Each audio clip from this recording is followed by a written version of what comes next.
Greetings and glad you could join us for another episode of the Troutman Pepper Lock Battery and Storage Podcast. I am your host, Bill Derasmo, partner with Troutman Pepper Lock. Today, my guest is Chris McKissack, the CEO of Fullmark Energy. Welcome to the program, Chris. Glad to be here. Thanks for having me. You have been the CEO of Fullmark Energy since August of 2024. You also serve as a member of the board of directors for GlidePath Power Solutions for close to 4 years. You have an engineering degree and an MBA, but why don't I give you a chance to introduce yourself and tell us a little bit about why you wanted to come on the program and talk about some of the things that are happening with Fullmark Energy.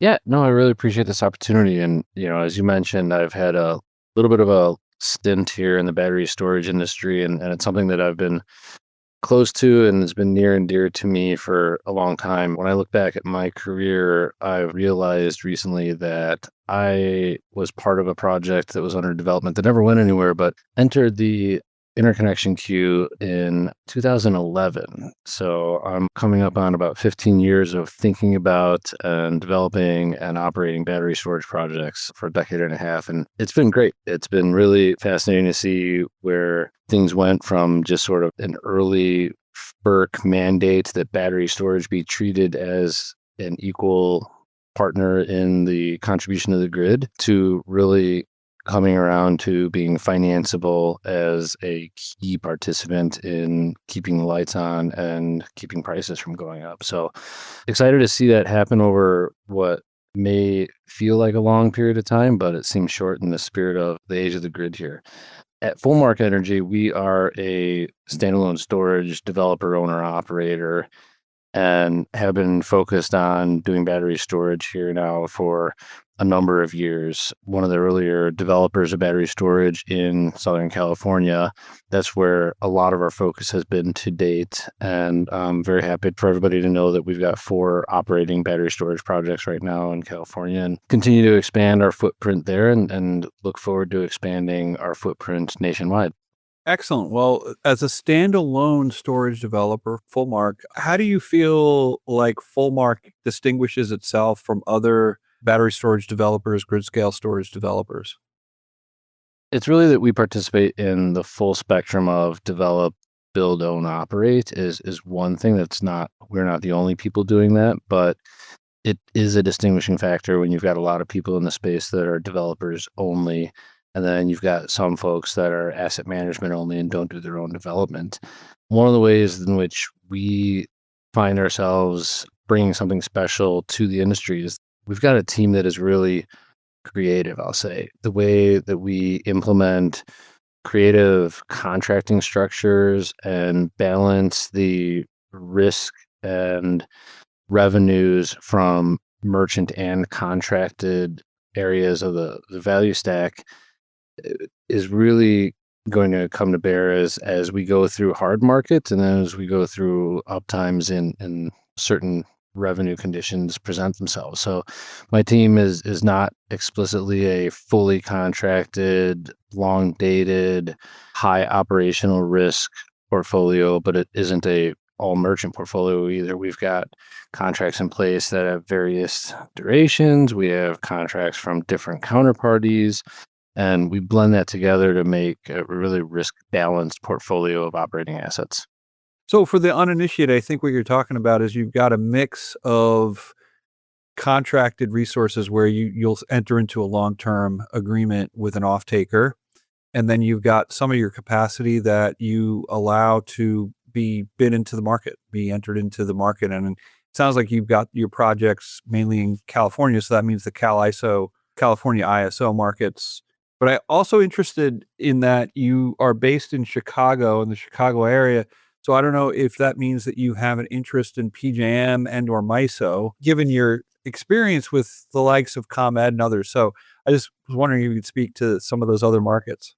Yeah, and I think that it's really fascinating. Again, I mentioned how long I've been doing battery storage. PJM was one of the earliest locations where battery storage made economic sense. And that was on the back of explicitly a Reg D ancillary service product where a lot of batteries did quite well in that marketplace, and some of them still are, but it's a very thin market. And historically, you don't see as much volatility in PJM because of frankly, the massive amount of reserve capacity that PJM has had. And now everybody wants to talk about PJM because that reserve margin has shown signs of thinning and even disappearing into the future. So it's a little bit of an all hands on deck exercise in PJM, which is exciting as a battery storage developer. And we've got projects under development in PJM. We've got projects under development in MISO. We've got ERCOT. We've got some non-KISO WEC and more KISO. So we are developing projects across the country. And I think it's important as a developer, and as we take that creativity from a commercial perspective into mind, that we develop projects that are best fit for what the market is calling for, right? And PJM right now, it's a capacity play with a little bit of ancillary services, but we know that there's just not enough demand to support a massive build out in battery storage.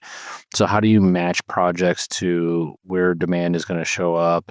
How do you make sure you're a strong capacity resource? How do you take into account the fact that there's a lot of turmoil and risk to PJM regulatorily with the potential conflict between data center build out and state agencies and who's bearing those costs, right? So there's a lot of turbulence there. And I think battery storage is just one of those things that can show up to solve a problem that people are currently unsure how to solve.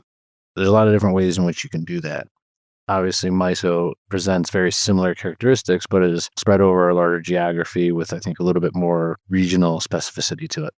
Yeah, I mean, the difference between PJM and MISO, right? In MISO, you could more easily enter into that bilateral contract and just trade the ZRCs, right? Zonal resource credit. So for the audience, we're just discussing the difference in the structures between the two capacity markets. PJM is more of really an auction type of a market, right? So you have to offer in and you have to commit for a period of time. And so for PJM and storage, does that mean that you need to look at least a 4-hour ability? So your unit releases for 4 hours. I'm just checking on where that capacity accreditation debate is in PJM. Yeah, and the term ELCC has become a term of art across a few different ISOs. And yeah, I think because the value in PJM really lies in capacity these days, you really ought to be looking at least a 4-hour energy storage resource to capture as much of that capacity credit as possible and to maintain it for as long as possible. I think there will be a time and place for longer duration than even 4 hours. And it always comes down to the math, right? What is the long view of capacity pricing going to look like? Does it make sense to do a 6-hour, 8-hour, longer duration system? And the idea of skate to where the puck's going to be, or where is it going to be when it's time to build the project? Well, and with the duration, a lot of times we talk about what your mousetrap looks like and what your battery chemistry is. And so to the extent you can share, if you could just discuss a little bit about how Fullmark has developed their mousetrap and what kind of battery chemistry they use and what is the optimization of that battery chemistry in terms of time duration. I'll start by saying that we are technology agnostic at the core. That being said, there are certain preferences, and as an operator who has experience with various offerings from different OEMs, and certainly my experience goes back since before my time here at Fullmark, you get to see that there are better performing assets and worse performing assets throughout the grid. And sometimes that's dependent on chemistry, sometimes that's dependent on OEMs, but really the control systems end up being the differentiator. How you set up your controllers, how the controllers talk to one another on site, and then the architecture of and the topology of the system. Do you use central inverters or string inverters? Or the inverters can be more efficient if they're larger, but also if they're larger inverters, then they're more likely to take down a large chunk of the site and have a more impactful outage. So there's a balance there that we like to weigh out and helps us make our decision on how much overbuild to install on day one. Historically, we've been exclusively lithium ion LFP battery chemistry and everything that we've deployed. We are very open to and working with some vendors on alternative technologies as well, because I think that the balance there is how much pushback do you get from local stakeholders on the various risks that different chemistries present. What is the footprint that you can build out? What is the duration you're looking to achieve? And other chemistries and other technologies are really starting to come forward as financeable, bankable tier one, and they've been raising their profile over the last number of years that we think is starting to look a lot more attractive. So we are exploring non-lithium ion, non-LFP technology as well right now. Yeah, that's a really interesting potential inflection point for the sector because we have guest after guest, and some of them will talk about different battery chemistries like zinc or iron phosphate, different things. It sounds like you're reaching a point where people are taking a harder look at using potentially different chemistries aside from lithium ion. So that's an interesting development. Let's say for Fullmark, the Fullmark stays in the project. In other words, you guys are happy to own and operate the project in the market, not just develop it. So maybe you could just speak to that business model. Yeah, and I think that's key to us, that EBITDA is important to having a going concern business, that if you're only in the development business, the risk you run is that markets move from seller friendly to buyer friendly regularly. For those of us that have been in the development space for decades now, you can really see that fee in which you can achieve in selling a project will vary quite a bit by market conditions, not just quality of development. As an owner operator, and we will transact on projects either in development or in operations as well. And, we will try to optimize for our own business cases what we want to sell or buy or own and operate long term. But for us, establishing a strong business that is centered on a operating cash flows that not only cover our costs but help us grow the business is the way we want to approach this, and the sort of cornerstone for our business. That the development side of the business is there to really help have a growth engine for underlying operational cash flows. It's just interesting to hear you walk through that.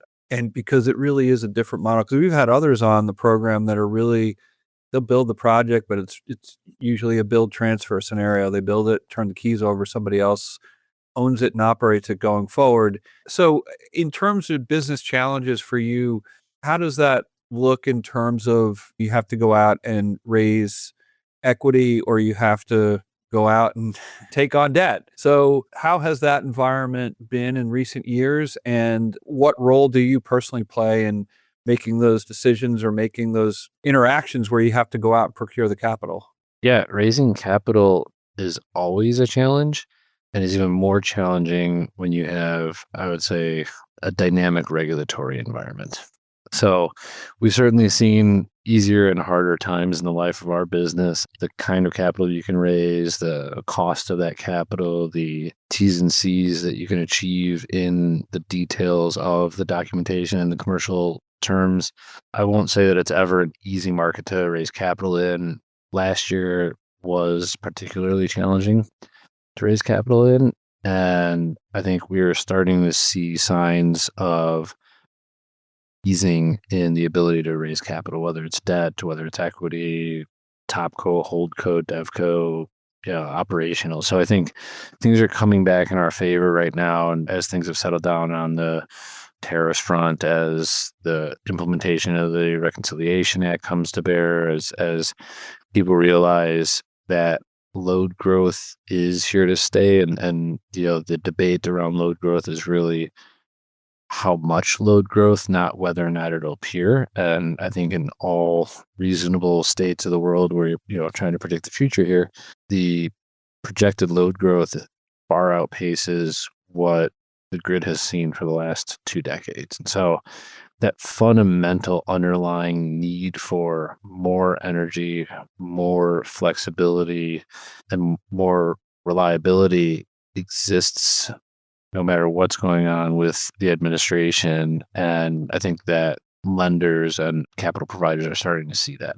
My role as a CEO is to clearly provide a strategy and direction for the organization, and to help everybody maintain focus on what our priorities are, and to make sure that for all of our various efforts of the organization, that they don't conflict with one another, that everybody's well informed of what each other arm of the business is doing. I find myself pretty deeply involved in the capital raising part of the business. Thank you for walking through all that. Right now, you've got a situation where interest rates have moderated, right? And we don't know for sure where they're going, but it seems like they've moderated, come down some. You've got, like you said, it seems like the tariff issue has calmed down as well. Maybe say the tariff issue has moderated. And I think you do have this overarching acceptance that regardless of anything else, we're going to be in a load growth environment going forward. We've got this AI data center build out that's doesn't seem to be slowing down at all. It's the hyperscalers, all of that development activity seems to be accelerating, if anything else. You have building electrification, other factors, electric cars, different things, which, well, electric cars may have slowed down a little bit, but the point is you have all this momentum towards load growth. So if you are in the power generation business or power storage business, energy storage business, you're going to be in an environment where you're going to be in demand. You're going to have that tailwind at your back. So all of those things seem positive, and then it's just a matter of, I guess, breaking through with your product. And so in terms of that issue, how much do you really have to engage in marketing activities? How much do you have to be out there to tell people your story and tell people why they should buy your product as opposed to all your other competitors? Well, when I think about marketing and the various stakeholders, right? There's sources of capital, there's regulators, there's permitting agencies, and then there's ultimately off-takers, right? People that are buying the services from our facilities. And it's interesting because the dynamic is nuanced between each one of those groups. One of the things that I really need to stay in front of and that our team does a good job of advocating for is a lot of decision makers will fall into recency bias. And so you have markets like ERCOT and markets like CAISO where you have outlier years, banner years, high revenue years, high volatility years. And then you have years that are more stagnant, more tepid. And that whatever you have had in the last 12 months tends to be what people believe in the projections of the future. We happen to be sitting here in 2026 on the tail of a couple of tepid years in, those key markets like ERCOT and CAISO, and forecasters are adjusting their forward views downward because lenders and equity providers, capital providers in total are having trouble believing that markets will ever rebound, right? And so the marketing job that we have to do is to understand what are the fundamental drivers of revenue for energy storage? How do those get built up? What is the case to building those revenue pieces up? And how do we make sure that we're building a case that is not just looking through the world with rose-colored glasses, but also not just taking the last 2 years, drawing a straight line and seeing doom and gloom that nothing will ever rebound, right? Markets not rebounding isn't consistent with the load growth story. Right. That's what I was thinking as you were walking through that. The macro story here is that you're in a load growth environment and will be for the foreseeable future. And that is a fundamental difference in this country for the last, I don't know how many, 20 years or so, maybe longer, where you just had this flat or even declining in some cases, some regions, load growth. And you had, as you alluded to earlier, at least in PJM, you had kind of fat capacity margins. So it was a tough environment. And then you had things like renewable mandates, et cetera, that sort of prop things up. But now you don't need any of that, really. I mean, honestly, you just need to be there and with a credible product. But like I said, the load growth story is not going away. Anything that I hear or see actually in my practice, it's just continuing on and accelerating. I think you're not the first person that I've heard that from, though, the recency bias issue in terms of where the financial community sees certain regions. And it's probably a little bit frustrating. But if the capacity margins in so many of these regions are just getting thinner, thinner, and thinner, you've had some scary situations in some of these regions where, like in the Northeast in June, wasn't talked about a whole lot, things got really tight in New England and New York. Again, really wasn't discussed much. And then you just had this winter storm Fern where you had all this flurry of the 202C orders coming out. Well, why were they coming out? Well, because I think the Department of Energy was hearing from the market operators like, hey, things are getting a little dicey here. We might need to run some of these units that have restrictions. And so there's a lot of anecdotal evidence to go along with what I think some of the very credible reports that have been put out by some of the regions. So I think it's a good environment moving forward. And I think that supplying energy should be a sort of easy story to tell. Yeah, I obviously believe so too. And I think that it's really on us to put out a consistent story that is built off the fundamental building blocks that we were just talking about, that the load growth is there, the reserve margins are decreasing, reliability is as ever important as everybody moves towards more electrification, and just make sure that we're not buying a curve produced by some consultants that we don't understand and we can't articulate. We also believe this is an exciting time and that all of the fundamentals are there, and it's pretty consistent across the US with nuances on what to build and where to build it. One issue we hadn't hit was the so-called One Big Beautiful Bill. The energy storage credits survived, right? There were other things that did not survive, like, for instance, the electric car $7,500 tax credit went away as of September last year. There were hits to the ITC and PTC. And so if you could just speak a minute about how storage is distinguishable from those other items. It's a great story with an asterisk, right? That the ITC for energy storage survives the OBBA, but the asterisk is around FIAC. And FIAC is becoming more and more clear. The concerns around FIAC, the regulations around FIAC have become more and more clear over time. And it's an important thing, and it has been an important thing for our business to focus on domestic supply of materials over time. And, what FIAC introduces is an acceleration to that and more competition for the resources that are being built in the US and built domestically, or at least in non-FIAC regions.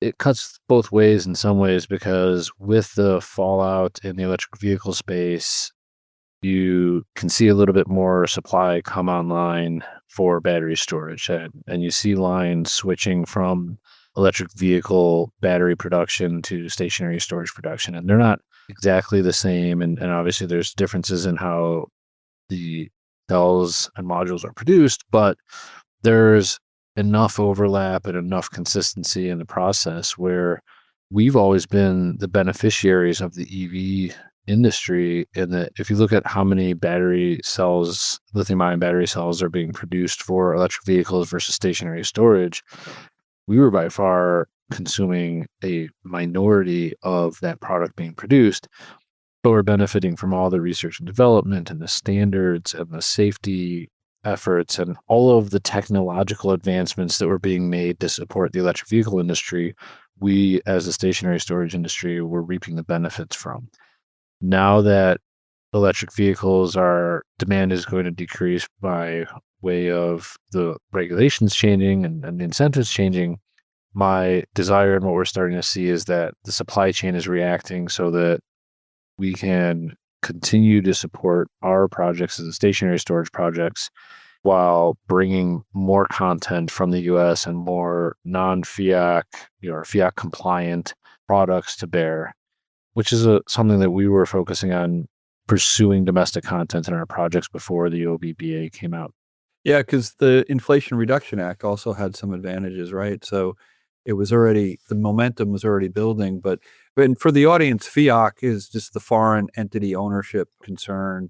The thrust of both the Inflation Reduction Act and then the One Big Beautiful Bill Act was to encourage the use of domestic products and content when you build out these projects. And so you've had this big push now in the renewable space and in the storage space to domesticate production of the various items in the supply chain, including the lithium. And that's really interesting because you're the first guest we've had on to reflect on the fact that a portion maybe of the battery production for cars is now being repurposed to stationary usage because both the auto OEMs and the developers of battery energy storage projects for the grid both still tend to use mostly lithium ion. We did talk about earlier in the program some different ideas and different developments with things like zinc and other products. But yeah, that's an interesting development. You're the first person who's mentioned that. So they're going to keep an eye on that as a factor. Well, I really appreciate you being on the program today. I think we got into a lot of interesting areas. If folks are interested in doing business with Fullmark, you should go to fullmarkenergy.com. If you want to just talk about how they can get in touch with you and pursue a project, I will give you that opportunity. Yeah, so as you mentioned, our website is fullmarkenergy.com. We have a location on the website where you can reach out to us either directly through the website or through an email, and someone in our team will get back to you. We, as a developer, builder, owner, operator, we are always interested in relationship building, whether that's through M&A to talk to buyers and or sellers. We're interested in relationships with large loads that we've been talking to, and you never know where those kind of relationships can come from. We've got a few working right now that have come from interesting connections with our team and within the industry that I think will bear some fruit and is another subset of the industry that I think is underserved. And we've got a few potential clients where we can provide a pretty unique solution for them to provide both reliability and some cost savings. And we're really interested in anything standalone storage. Sounds really good. And it sounds like exciting times for you as you go forward. Well, we really appreciate you being on the program today. It was a good conversation, I think. Maybe we'll have you on again in a couple of years or so, or maybe less, just to see how things are going. Likewise, Bill, I enjoyed it. Thank you. Thank you. Copyright Troutman Pepperlock LLP. These recorded materials are designed for educational purposes only. This podcast is not legal advice and does not create an attorney-client relationship. The views and opinions expressed in this podcast are solely those of the individual participants. Troutman does not make any representations or warranties, expressed or implied, regarding the contents of this podcast. Information on previous case results does not guarantee a similar future result. Users of this podcast may save and use the podcast only for personal or other non-commercial educational purposes. No other use, including without limitation, reproduction, retransmission, or editing of this podcast may be made without the prior written permission of Troutman Pepperlock. If you have any questions, please contact us at troutman.com.